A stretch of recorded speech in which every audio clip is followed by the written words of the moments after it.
Devin did ask me to focus on a couple of cognitive abilities in particular, the working memory and the processing speed, and to sort of try to, in essence, give you a little bit of deeper background with what these things are, why they're important to school, why we're using Mind Masters to try to improve these things, and what should that mean in the long run, and so on. Okay, so because there's probably a fair amount of variability in terms of your familiarity with both working memory and processing speed, I'll talk through both of those with you within the context of your child's school experience, okay? So that there's sort of a connection with what you're likely to see on a day-to-day basis and the things that we're working with that might sound unfamiliar to you or less familiar to you, okay? So as we go, just ask questions in real time, okay? Don't hold your questions. Go ahead and ask in real time so that I can just integrate, pull them right into the conversation so that they're not out of context, okay? So it's totally okay to do that, okay? All right, so let me start with some background here. And again, just jump in wherever something doesn't make sense and we'll figure it out from there, okay? So again, for us, there's any number of cognitive abilities that we work with in terms of Mind Masters, cognitive training, and so on and so forth. We'll focus on two of them today. We can focus on others on a different day, etc. For today, we'll focus on this thing called working memory and processing speed. Okay? Both of these are essential, they're critical to doing well in school. Okay? Other abilities that we'll talk about, likewise, can be described in the same way. They're essential, they're critical to doing well in school. Because if you sort of think about your own educational experiences, you sort of know lots and lots of things go into how well you did in school. There's, of course, the cognitive stuff, the brain stuff. There's, of course, the family environment, the support, etc., etc., etc. Your relationship with your teachers, all of those things come together. We specifically look at the brain stuff. Okay? Within looking at the brain stuff, we keep a systems approach and think about, for example, the school setting. How do we do this in a school setting that maximizes the building of, for example, working memory, processing speed? Okay? So working memory, okay, is this very complex, sophisticated cognitive ability. Okay? It's primarily located in what's called the prefrontal cortex. That's that part of your brain right behind your forehead. Okay? That's called the prefrontal cortex. Working memory is primarily located there. There's other parts of the brain that are involved, but the primary part is the prefrontal cortex. Okay? Working memory has to do with your ability to juggle, to work with multiple pieces of information while completing a task. Okay, so pretty much anything that we do on a day-to-day basis involves working memory. Okay.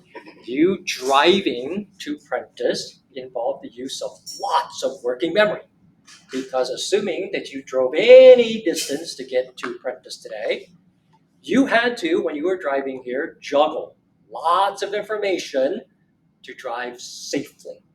You had to be paying attention to stop signs and signals. You had to be paying attention to cars to your side, to your rear, to the front. You had to pay attention to the speed of those cars. You had to pay attention to whether there was or wasn't a pedestrian in the crosswalk on the side, whether there was a ball that was bouncing from the sidewalk into the street. Were you not to pay attention to all those things, juggle all those things, and do so effectively, accidents would happen much, much more frequently. That's your working memory. Okay? When you think about making dinner without a recipe, you're using your working memory because you're sort of thinking, I'm going to make this today. oh, I need this, oh, no, I also need that. So you're juggling all sorts of, okay, I should put the water on while I go cut and clean the vegetables. That's working memory, right? Because you're juggling multiple things to complete a task. Make dinner. Well, school is endlessly using working memory. When we read for comprehension, it takes working memory. When we do math problems, it takes working memory. When we write an essay, it takes working memory. So pretty much anything we do in school involves this juggling of multiple pieces of information. Okay? And being able to sort of keep them all up in the air in the right way, bring them together so that we can actually complete a task. Okay? Now, I think for most of you, that is an idea that you can wrap your head around, right? Okay, it's like, okay, I got that. What you may be less comfortable with, what you may be less familiar with, is literally all of the bits and pieces that make up working memory. Okay? Working memory, this juggling of all this information in order to complete a task, it actually includes a lot of very specific skills. It includes first the encoding of the information. So just think of the encoding of information as the taking in of the information. Okay? That could be via your visual system, it could be via your auditory system, it could be via your tactile system. Doesn't matter what system, but we have to encode the information first, right? If we don't encode the information, if it doesn't go into the system, there's nothing to juggle. So working memory requires that we first encode whatever information it is that we're trying to work with. Okay? Once we've encoded that information, in order for working memory to work, we have to be able to maintain that information. In other words, it can't immediately leak out. Okay? Some of you know this very well for yourselves. Okay? There are some things as individuals, as professionals, where you just sort of know it came in.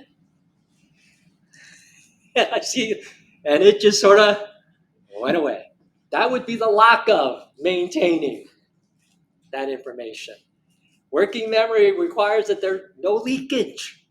When there's leakage, working memory falls apart because the information that we're supposed to be holding on to keeps disappearing.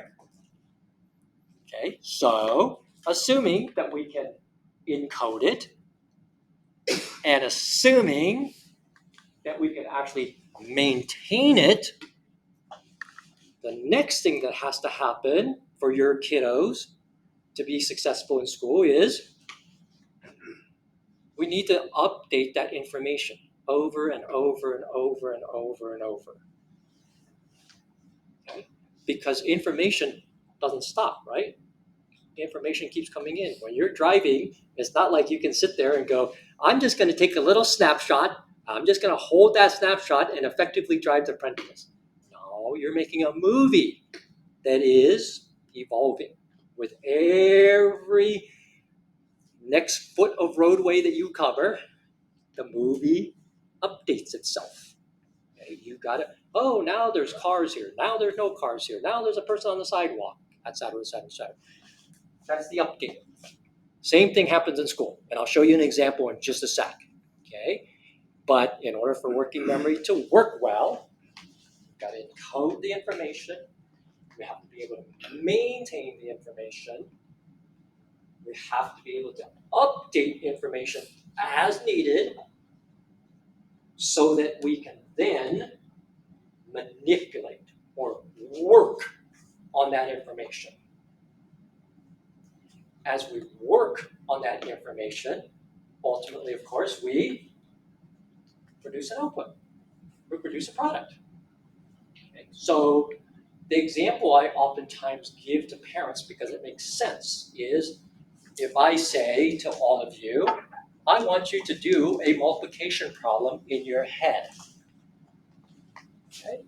If I were to say, what is 4 times 3? You would say what? 12. Okay, 4 times 3. Did you encode? Yes. Did you maintain the information? Yes. Did you have to do much updating? No, because it was just 4 times 3. You just held 4 times 3 in your head. That's all you did. You didn't update with anything new, right? Did you manipulate the information in some way? Not really, because 4 times 3 is a learned fact. You learned that way back there in elementary school somewhere. It's just a concrete fact in your head. You didn't manipulate anything. In other words, you didn't sit there in your head going 4 plus 4 plus 4. You simply said 12. Okay? Because had you done in your head 4 plus 4 plus 4, you would have said 12 much more slowly, because it takes time to actually work on the information. The fact that you all went, it's 12. Or if I say 5 times 2, 10. You're not working on that information, right? It's just yanked back out of memory. Oh, it's 10. And you produce an output. You said, it's 12. So did we do all these steps for this math problem? Did we do every one of those steps? No. So we didn't use working memory there. On the other hand, if I had said to you, I want you to do a multiplication problem in your head. Here's your problem. And when you're done, I want you to tell me the answer. The multiplication problem is 43 times 27. Okay, now if you were to do that in your head, don't anybody go get your calculator. Don't anybody write it down. But if you were literally to do that in your head, once again, you'd have to encode, right? Would you have to maintain the info? Of course, you got to maintain the info. You got to keep the 2 numbers on hand, right? You have to update information if you were to do that in your head? How? Well, you have to start doing the math. Right. See, and once you were doing the math, you'd have to mentally put a number down and then go, oh, I got to carry it over there. Now I got to do that math and put a number down figuratively, because you can't do it on paper. Now I got to put the little 0 over here. Now do the multiplication and put a number. Carry if I need to do that multiplication. Put it up. Then I got to sit there and hold those numbers and add them. Are you updating? Sure are. Are you manipulating? Sure are. And if you were to give me some answer, right or wrong, if you gave me some answer, you would have produced an output. So this second thing that I just showed you, that's what your kids do in school, like literally all day long. So just imagine what happens if there's a hiccup in that particular skill.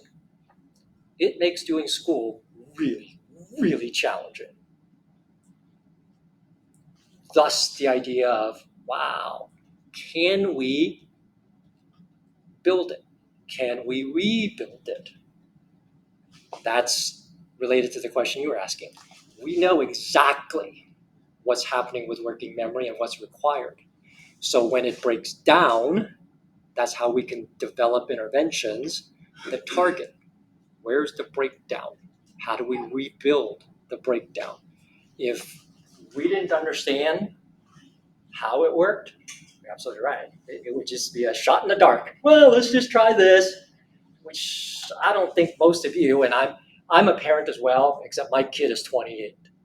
So I don't worry about him. It's like, you're an adult. You figure it out. But for all of you, if you have kids at Prentice or some other school, well, of course you're thinking about that, because this directly impacts how they're going to do in school. Because if it breaks down, if it gets glitchy, it's going to impact school. It's a given fact that it impacts school. Yeah, you drill down or like we don't have to encoding. Encoding? Yeah, I tried to look it up that. So. Oh, yeah, don't worry, don't look up the internet-based version of encoding. Just think of encoding as the ability to use one or more of your sensory systems to pull information into the information processing place, which is your brain. Okay? Because your sensory system doesn't process information. It just is a vehicle for taking in information. Okay? In other words, if you put your finger on a hot whatever surface, if you put your finger near a flame on the stove, it's not your finger that is telling you it's hot.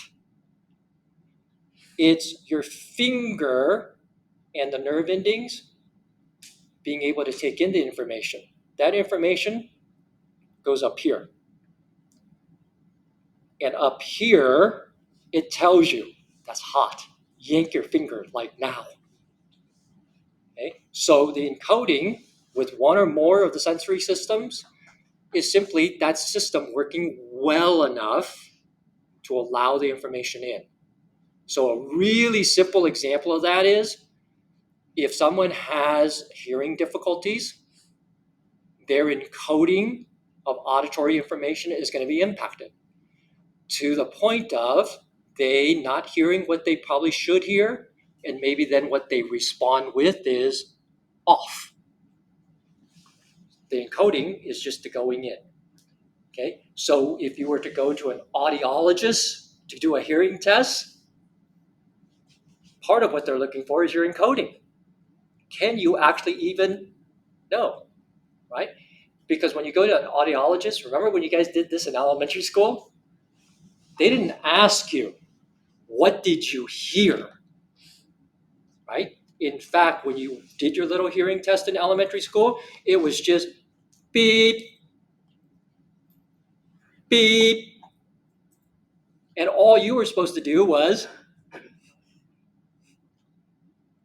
they just wanted to know if there was encoding going on.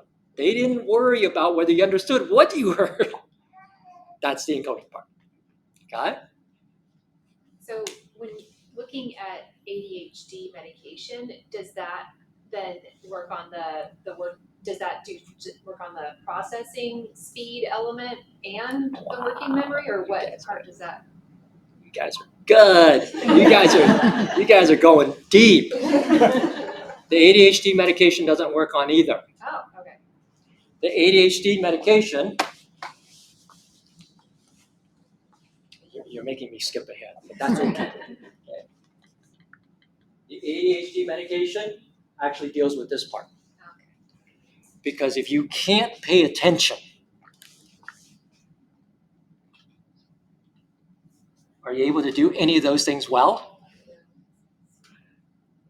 Okay, so for a lot of ADHD kids, what we have to know, and this is what I do in the clinical world, what we have to know with the ADHD kid is there ADHD as well as working memory issues, or is there just ADHD?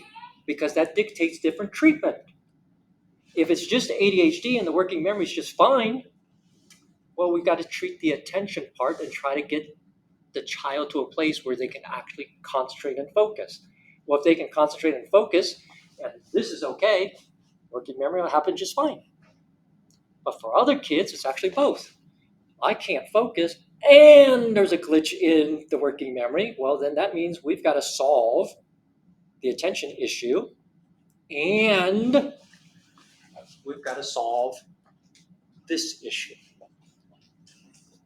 So it's sort of a function of both of those things. But the ADHD meds is not going to work on this part. Okay, this is the part where we have to teach a child specific strategies in terms of effectively encoding, maintaining, updating, manipulating, and getting it out. Okay. That's a great question.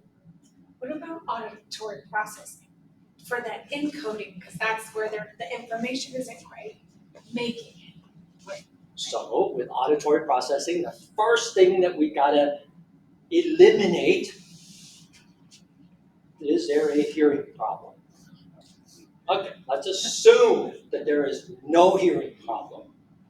Okay, now we gotta figure out what is breaking down in terms of processing that auditory information. Are we having difficulty processing that information because there's a lot of leakage? It's in, but it's going out so fast that we really can't process what's said. That's typical.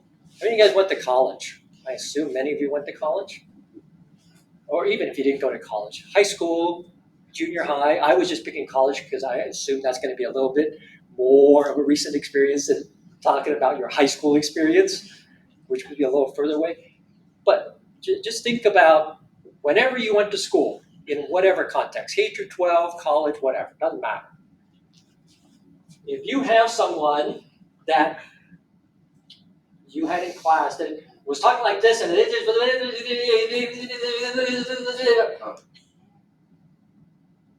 my guess is you would have been sitting there going, oh, she's really, and nothing would look right on your notes. Well, that was an output that was messed up, not because there was necessarily an auditory processing problem, but because someone was going so fast that you couldn't process the information. Now, for some kids, someone could be speaking at my rate right now, let's say, but still have problems with processing it. Now it becomes, okay, are you not able to process the sounds, to put together the words, to derive meaning? Then we start figuring that out. But that is auditory processing. It is not the working memory.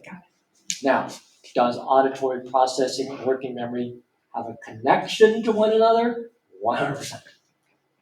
Okay, because you have to have some working memory ability to hang on to this incoming information, work on it in your head, and go, oh, well, let me write this down. Okay. That's why, and I don't know if you guys ever saw this when you went to school. Some students, when I'm at Cal State and we're doing class, actually not just some students, it's actually many students these days because it's so easy to do. At the front where I'm usually at, there's usually a table or whatever. And every class meeting, there's just endless phones sitting at that table, all on record. Why? Why are they doing that? Well, right. They're worried that their auditory processing isn't going to allow them to actually get the notes and to write the notes down and so on and so forth. Now, what happens in my classes over the course of a semester is that the number of phones on the front table diminishes with every class. Why? Why do you think? You're such a good professional. I'll get the check for you. What, you want $100, $500? I hope that's a part of it. I hope that one of the things that makes that potentially the possibility is what you see with me today. I'm trying to adjust myself to you. Depending on my audience, I go faster, I go slower, I use these words, I use those words. I guarantee you, if I were sitting in front of a bunch of other researchers at a conference, I wouldn't be talking like this. Thanks. Just saying. But that's a part of it, right?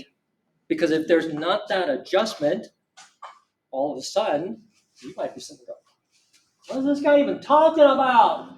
Well, I hope I'm going at a pace with the right level of depth where you're like, I can actually follow this guy. I don't even know this guy, but I can follow what he's saying and it makes some sense because I'm doing something to take advantage of what I think your processing abilities are, as opposed to, and you're all just sitting there, well, I don't ever want to come back to one of these. My hope is that we have a conversation today and you're like, wow, this is sort of fun. Sort of a wonderful little learning experience. Guess I'll come back to the next one. Great. Okay. But it's all, again, based on the working memory, right? You're trying to work with your working memories without knowing about it. But I can tell you this, though, as I tell all of my classes at Cal State, I can tell from one person to the next, just because of my background, I can tell who is struggling a little bit, who is not struggling a little bit, I just from your responses and your reactions. And so again, I just adjust. But that's how we have to sort of think about these skills, right? Because there's clearly individual differences from one student to the next student to the next student to the next student. There's even individual differences if you happen to have multiple kids in your family.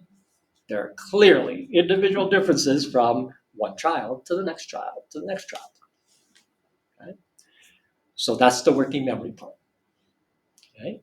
Now, again, I want to make sure that this makes sense in real life. Okay? If we think about something like reading, which obviously is a focus here at Prentice, we think about reading for comprehension, you have one of the best examples of the use of working memory. Okay?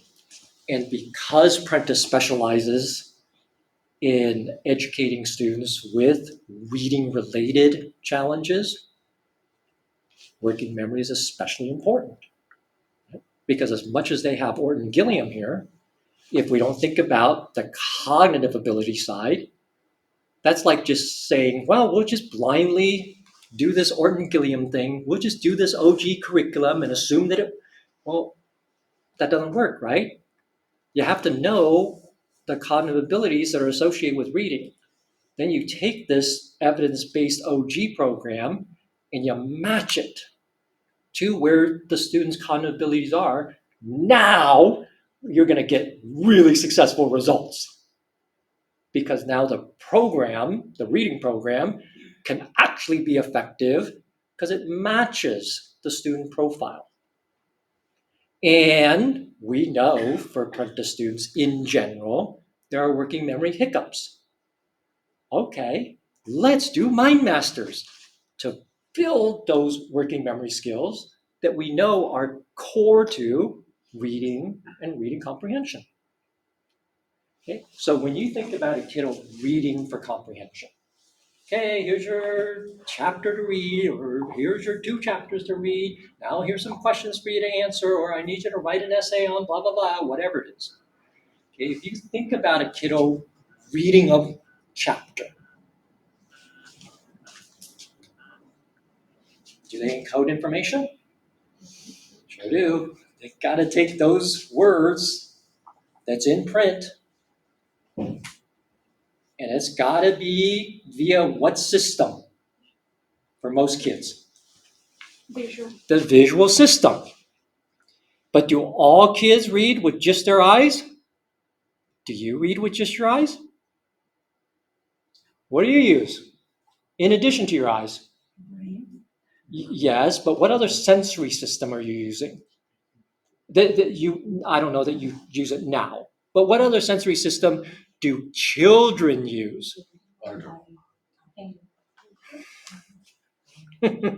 Wow, you guys really are good, right? Some kids looking at the book and the finger. Or in some cases, you even have to take a piece of paper, cover all the other lines, and expose only the line that they're reading. That's a different system now, right? Now we're using something tactile. What's another system that either you or you've seen kids use when they're reading some chapter, some contextual thing? What does their mouth do?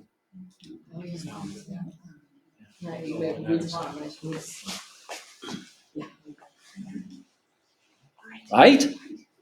When I read students' papers at Cal State, and it's a little later in the day, but I got to get them read, and I'm a little fatigued, I'm reading out loud like this. Not completely silently, right? Because I'm trying to compensate for the encoding of the information. Normally, I don't sit there reading out loud like that. I'm just reading. I'm just looking at the page. But late in the day, late in the evening, got to get through the next 100 pages, a little tired. Now we start reading aloud. Night gets a little later, read a little bit more loudly. I'm just trying to encode the information. Okay, so when we read, we got to encode. If we're reading for comprehension, like, okay, now you got 10 questions to answer when you're done reading this chapter, you have to maintain the info that you're reading? You sure do. Otherwise, you'd have to go do what? Read it again, and read it again, and read it again. And this goes back to your question. So what happens to a kiddo that has ADHD? Well, we can't quite maintain it, right? Because that ADHD is making it just leak. And so that kid with ADHD is just reading the same line over and over and over. And pretty soon, with most kids, it just becomes so frustrating that it's just, I'm just not going to do it. I'll just guess. You got 10 questions for me to A sounds good. And, you know, and the other A would look good because that's 2 A's. That would be like me. So you guys don't know this about me, obviously. I don't know if you've heard this story. You might know this about me from Devin. So as much as I do this now, I was probably one of the worst students ever. I was just not into the school thing. And some of you might understand this culturally. That was just a bad thing. My parents, Asian parents. And there's no other letter grade other than any other letter grade was as good as an F. You could get an A minus and it was an F.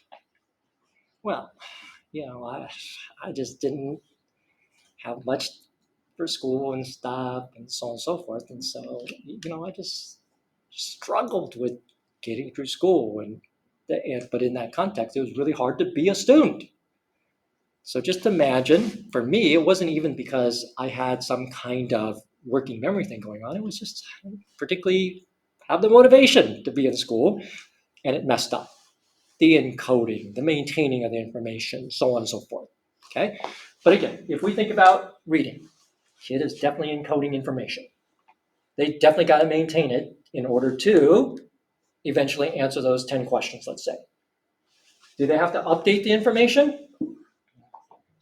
Sure do, because every line you read, you better update, because if you don't, you're not going to be able to answer those questions. Do you have to manipulate? Yeah, because when you get to those questions, unless they're a pure factual question, you're going to have to manipulate the information that you've encoded, right? And that you've maintained. If it's a pure fact, then you're not really having to manipulate information. You can just yank it back out of your head. Or, as some kids do, right back to the source, right there, if it's a fact. Okay, but minus it being a factual question, you got to manipulate in order to answer that question. Okay? That happens with every kid. But I bring this example here to you guys because obviously with Prentice, there's a special focus, there's a specialty on reading related concerns. Well, pretty much every student at Prentice has reading related concerns. In some cases, it's language based stuff. In other cases, it could be working memory stuff. In still other cases, it could be language based and cognitive based, which again is why we do what we do here at Prentice. Okay, OG is the language side. MindMaster is the cognitive side. We're trying to address both simultaneously so that the kiddos who are here are benefiting as absolutely much as possible from the reading curriculum. Because if we don't address the cognitive side, you're still going to be stuck with, well, we're doing all this language-based stuff, but it doesn't seem to be sticking. Doesn't seem to work. That's why we do both. Okay? That's why this is sort of a model program in terms of how they go about setting a curriculum. Not a whole lot of schools do that, but the students benefit. Okay? So, working memory makes some sense. Okay? And you can see how sort of in a real life way it applies. Okay? Now, that's the working memory part. Okay? This is the processing speed part. The processing speed part is just how fast your brain naturally works. Okay? Yeah. People say, wow, that person really thinks fast on their feet. Implicitly, what they're saying is, wow, you're really quick up here. Come up with answers real quick. Okay? Other people might not be quite as fast on their feet. We're referring to that person's processing speed. Each of our brains has its own individual processing speed. One great way I can demonstrate processing speed to you that I think most of you, if not all of you, have had experience with is think about what you feel like and how you respond after a few drinks. Alcohol slows down the brain's processing speed. It's why we don't want people drinking and then driving, because they're much more likely to get into an accident because they don't process the information as fast.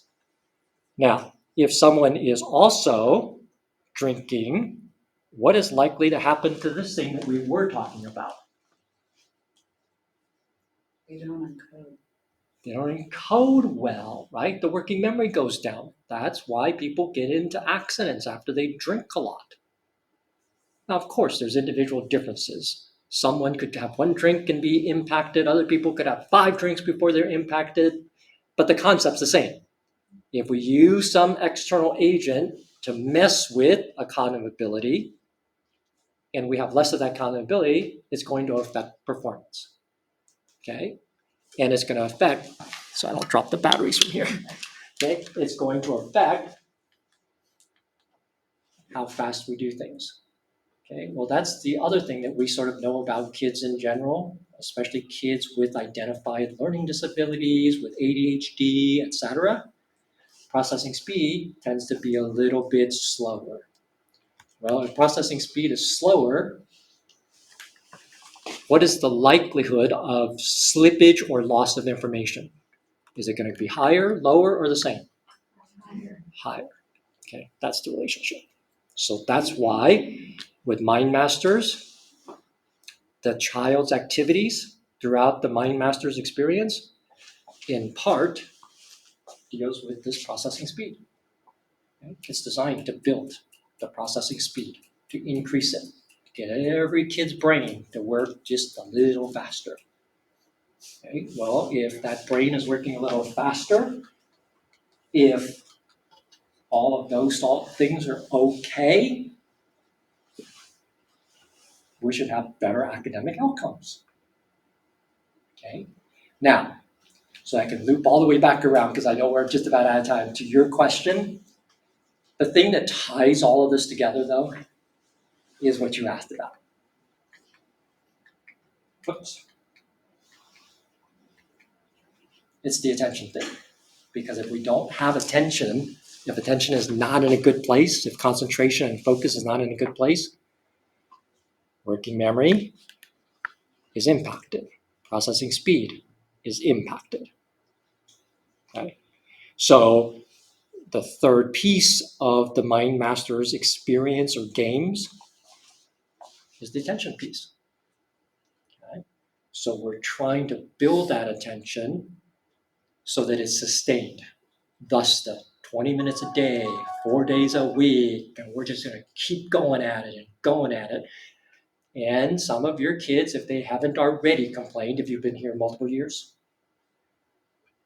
if they haven't already complained, they might say, I hate this. But it's actually good for them. It's sort of like you hate taking that walk, but you know it's good for you. You hate running that last mile, but it's good. You hate throwing on that 5-pound weight, but it's good for you. Do kids complain? Yeah, because it's working their brain. Okay, it's not easy. So I think what we can do is one of these lunch and learn thingies. I'll just bring the games, and I'll bring set up here. Yeah, I'll just bring Devin and a couple of the other undergrad and grads so that we can just get a whole bunch of games out to you guys and you guys can play. And you can sort of go, oh, I see why they're complaining. Maybe you should do a baseline on us first. Then you'll really know how to talk to your us. thinking. I like your thinking. We could certainly do that. Okay, well, let's just see. But yeah, I think one of these little get-togethers, let's just bring the game so you guys can actually see. And you can understand what they look like, what the kids are doing, so that you go, oh, because when you play those games, you will see yourself doing that. Okay? And you will experience yourself having to deal with that. Okay? Because the games are individually adaptive in real time. So however you're doing right now, it adapts to you right now. If you're doing better and you're working pretty quickly, it makes it harder and faster. And if you start experiencing a little bit of a hiccup because it got faster and a little bit more complex, it backs off. So it constantly tries to keep your brain in maximum growth place. But it does that on an individual basis, which is why we can't swap tablets from one kid to the next. The tablets are assigned to a student or a set of students. And that set of students are the only students who use that iPad. Because for obvious reasons, if we give you someone else's iPad, it's not going to adjust correctly, right? Because that student's performance from yesterday is where they start today. And wherever they end today is where they will start the next day.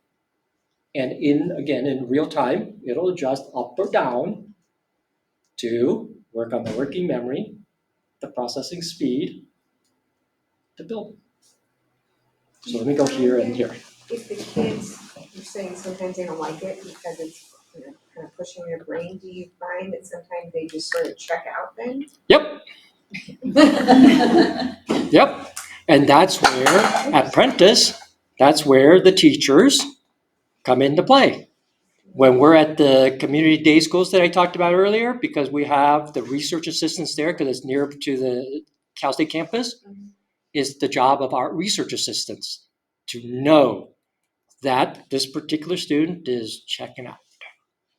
Okay, what do we do here to keep the kiddo engaged? Because we don't, same thing as with lifting, right? I don't know how many guys lift. I like to lift with guys who are true lifters. So I look like a wimp because those guys are. But for you, those of you that lift or do anything, biking, running, whatever, there's form, right? Part of doing that thing is good form.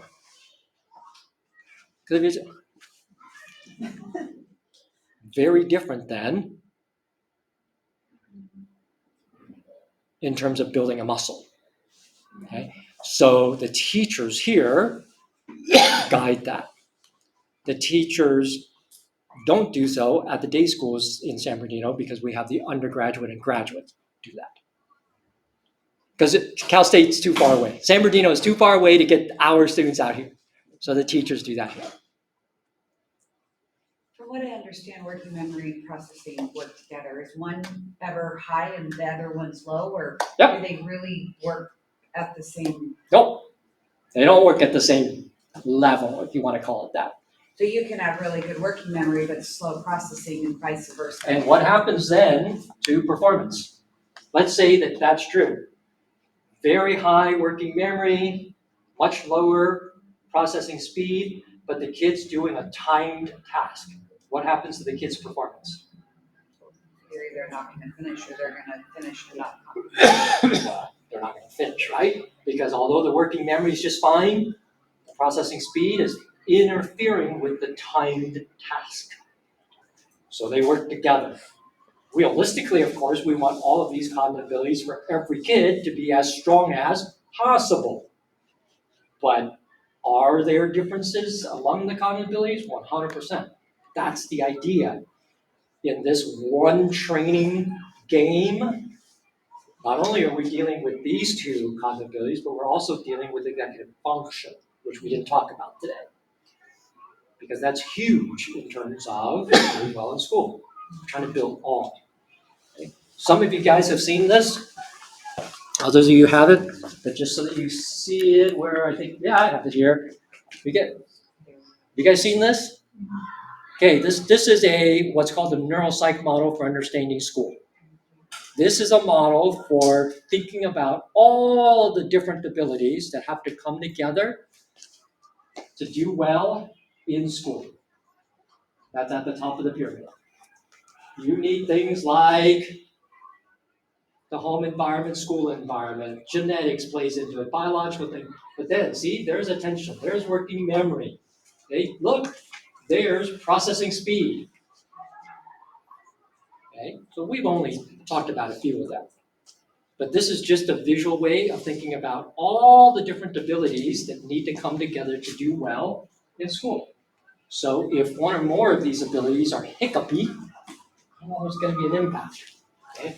Mind Masters focuses on that, and that in particular. Just related to your question, I actually have an example. My child has extremely high processing speed, but very low working memory.